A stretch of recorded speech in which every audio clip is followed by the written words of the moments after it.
what's up mga kabarowal, kumusta ka kayo? Tara, tayo mamamasyal dito sa Pilipinas. Napakasarap ng buhay, basta kayo may kwarta, tara, let's go. Talagang dito po sa amin sa probinsya ay napakasarap ng buhay, napakasariwa ng hangin. Pupunta ngayon tayo sa aming manukan, sa aming munting farm na tinatawag. Sana all. At ito nga po inyong madadaanan, matutunghayan ang mga kambing na nagsihara sa daan. Aba, kita nyo naman mga apartment pang mga yan. At ilang sandali nga lamang po ay nandito na tayo sa ating location. Ito po ang aming farm. Dine, sa tabi-tabi lang ang address ay basta ay yung makikita sa mapa ng Pilipinas. Akalain mo kahit ako'y gagarne-garne, aba ay garne sadya. Aba ay kailangan naman pag ikaw'y mag-aarak at mag-ayabang, kailangan may pag-ayabang ka din kaunti.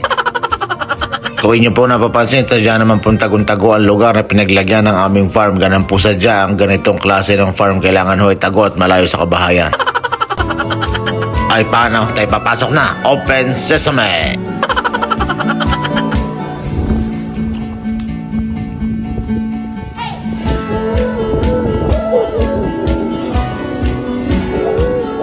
At nandito na nga po tayo sa ating location. Aba, ang gusto ng dalawa kong anak kunin ng mga sisiw at aalagaan daw nila. Akala mo na sa pistahan, anak, walang kulay ang mga sisiw na yan. Ang mga yan na iba, hindi kagaya na nabibili sa pistahan. Ay, hindi ka sadya naman kapag ganyan mga pestahan, ang dami naglalako ng ganyan sisiw, iba-iba ang kulay, may pula, may dilaw, may violet. Abay, kung ano-ano pang kulay ay talagang maaakit kang bumili.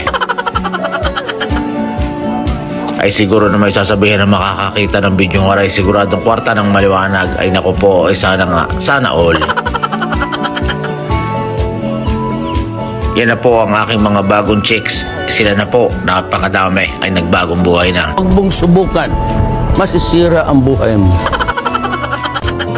Dati ibang chicks ang aking hinihipo, ay ngayon na rin nala ang mga sisiw na tunay. Aba naman, sorry, joke lang. Parang may naamoy ako hindi maganda.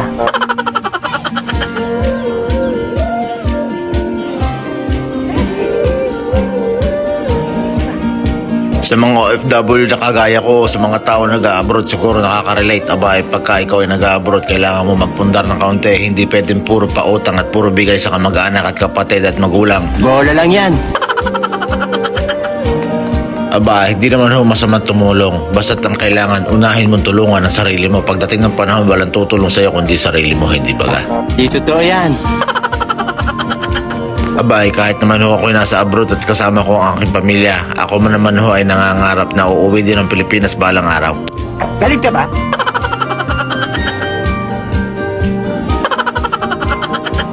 Daddy Magic! Sa atin lang to. Para mga kabarobal, kami lalayas na. Maraming salamat sa inyong panonood. Thank you for watching. Bye-bye!